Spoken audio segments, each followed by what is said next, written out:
Welcome, everyone, to the MMA Happy Hour podcast. I am Kyle Anthony, your host for today. We are talking UFC Mexico, headlined by Brandon Moreno and Steve Erceg. We're going to be breaking down 4 plays here on the show today. Now, if you want to become a client, the link down in the description. Already got a 4% best bet play up, as well as going to be adding to that pack as we get closer to fight night. So hit the thumbs up button and let's dive into the main event of the evening between Brandon Moreno and Steve Erceg. Now, you've got Moreno sitting at minus 220 on the comeback here. You've got Erceg plus 180. Now, Moreno did open up minus 175, and we are seeing a little bit of money come in on him. Now, Erceg is coming off back-to-back losses here to top-level guys. You've got him losing to Alejandro Pantoja and Kai Kara-France. On the other side here, you've got Brandon Moreno losing to Pantoja as well, and Brandon Royval. Now, he recently did pick up a victory against Amir Albazi. Now, you're looking at Erceg here and stylistically looking at him, you know,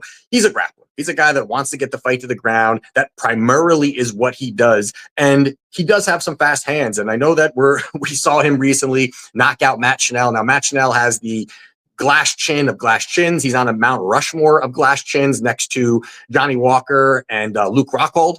So he did get that knockout. But, you know, overall, you know, you got Erceg, who is a high-level grappler, you know, slick transitions, going to hunt for those submissions. And that's really his path to victory when you're looking at it. But overall, I think Moreno is better everywhere in this fight here. Obviously, it's indicated in the line as well. I think he's the better striker. I think he's going to have the better ground game overall. And I think the biggest advantage that he's really going to have is really the striking volume and pressure. And I think that's really where he can find a lot of success moving forward, crashing the pocket, looking to land the big shots here, weaponizing that cardio, and weaponizing that pace. And I think that's where it's going to start to really, you know, be opportunities, open up opportunities really for Moreno to land some big shots here too. I like his footwork, his in and out of the pocket. And I think that he can really, you know, force action for Erceg when you're talking about on the feet, because the big red flag here for me on the Erceg side is his durability. Now, the guy has only been knocked out one time in his professional career. That was to Kai Kara-France in his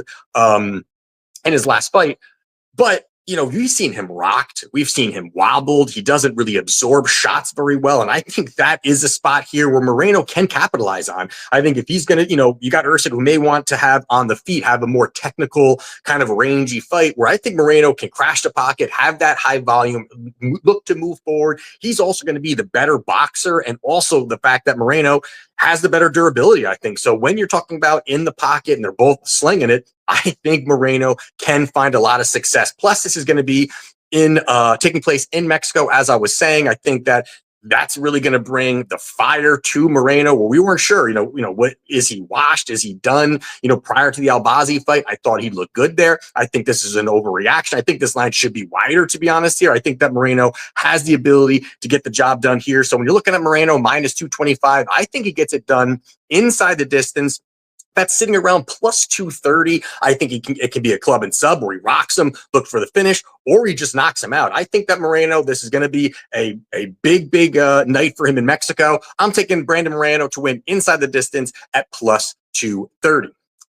Next one we're going to talk about is Christian Rodriguez, minus 155 in the comeback here. We've got Melquizael Costa, plus 130. Now, Rodriguez has been known as the prospect killer. This guy, you know, he's 4-1 out of his last 5. All 4 of his wins are against undefeated, rising prospects, guys that had some hype behind him, and, you know, beating Raul Rosas Jr., Cameron Simone, Isaac Dalgarian, and most recently, Austin Bashi.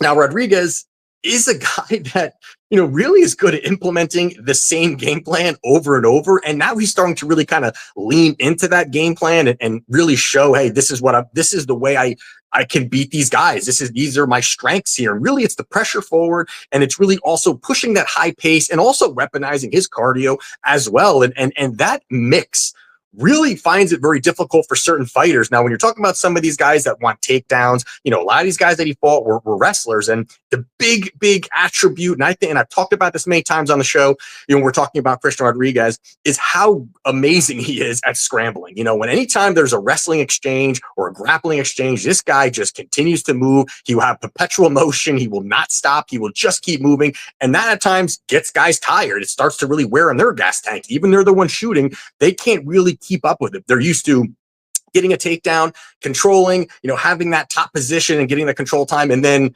that's really where, hey, I can rest a minute. That's not Rodriguez. Rodriguez is the guy who's going to consistently keep moving, and that tires a lot of these guys out. And you also look, Costa on the other side here, he will have advantages. I think he's going to have the better, dynamic striking. He's got some solid Muay Thai. He also is a guy that,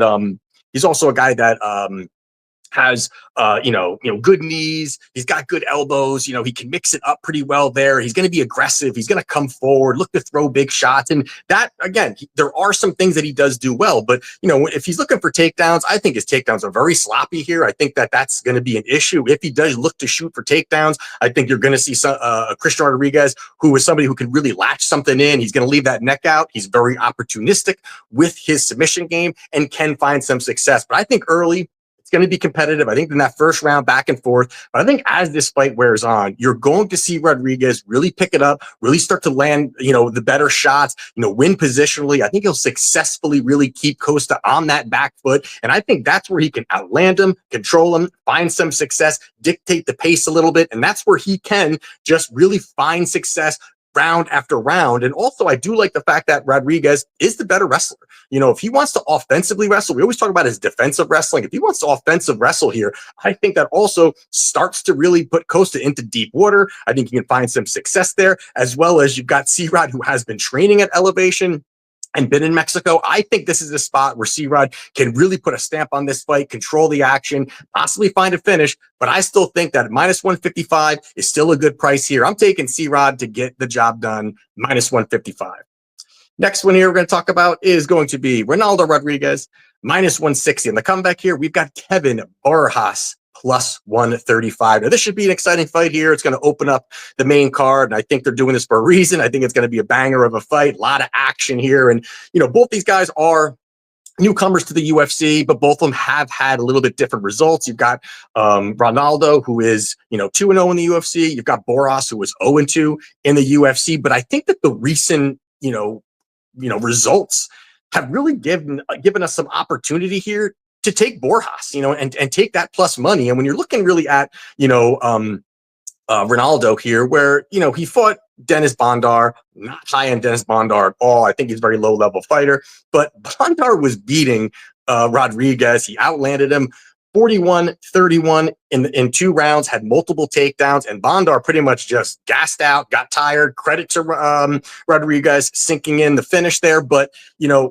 either way, he was losing to a guy that I think is not even UFC caliber. And then he also, Ode Osborne. And again, Ode Osborne is an explosive guy, long, rangy, and Ode had opportunities to finish the fight. He dropped Rodriguez. He was hunting for a submission finish there, lost the decision. Some people think that Rodriguez did lose that fight, but either way, close win for him over Ode Osborne. Now, Borjas on their side here, he's fought 2 really tough guys, and you can't really take that away from where he lost to Joshua Van and also lost to Alessandro Costa, who I am very high on.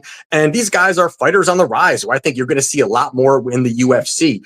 But stylistically, when you look at this fight here, both these guys do have their own advantages. Again, Rodriguez is going to be a guy that his grappling is going to be better. You got Borjas, where his striking is going to be better here. But I think Rodriguez needs takedowns to find success here. And it's just not really something he's not really a great wrestler. He's a guy that if someone takes him down, he's high level when he's on the ground. I think he can hunt for those submissions, find opportunities to win positionally. And I think that can work from here. But I don't think that's going to really work out as well from here, because I just don't think he's a great wrestler, and I don't think he's going to be able to keep it there. Now, if this fight plays out on the feet, I really favor Borjas' striking. I think he's got the faster hand, the better combinations, better at range, 3-inch reach advantage. And I think a lot of these things really start to favor him if this fight gets that way, because I don't think this plays out on the feet very much here. So I think this is a spot here where Kelvin Borjas, is going to get the job done. You're looking at plus 135. I gave this out as a free play on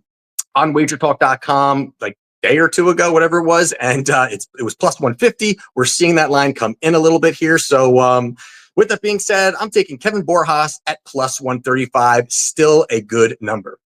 And the last one here we're going to talk about is going to be Joe Pyfer minus 330 against Kelvin Gastelum plus 250. Now the line opened at Pyfer minus 550, and we're starting to see that, shrink a little bit here, but still he is a sizable favorite. And I get it. I definitely get it. Pyfer, he's explosive. He's got big time power. His physicality, very high, very strong guy. He's a power wrestler. He takes you down. He can control you, slam you. There's a lot of things that he can do there. While Kelvin on the other side, really just, it almost looks like he's unmotivated at this point. He has not looked good over the last couple of years. He's 3-6 in the UFC over his last 9 fights, and just, not looking good, missed weight, battling with weight consistently. And that has been a big time concern for him. The one thing that I do like here, or the first thing I do like here with Kelvin, is the fact that he's at 185. And I think that really helps him, doesn't have to cut the weight, doesn't have to drain himself. That has always been his big battle, and is he taking it seriously? Those kinds of things where, at 175, I just think that it was just an issue for him. Yes, he may like to eat, but I think 185 may be a little bit better for him, not having to drain himself. And I think this is going to be a good version of him, especially when you're talking about at this plus 250 number.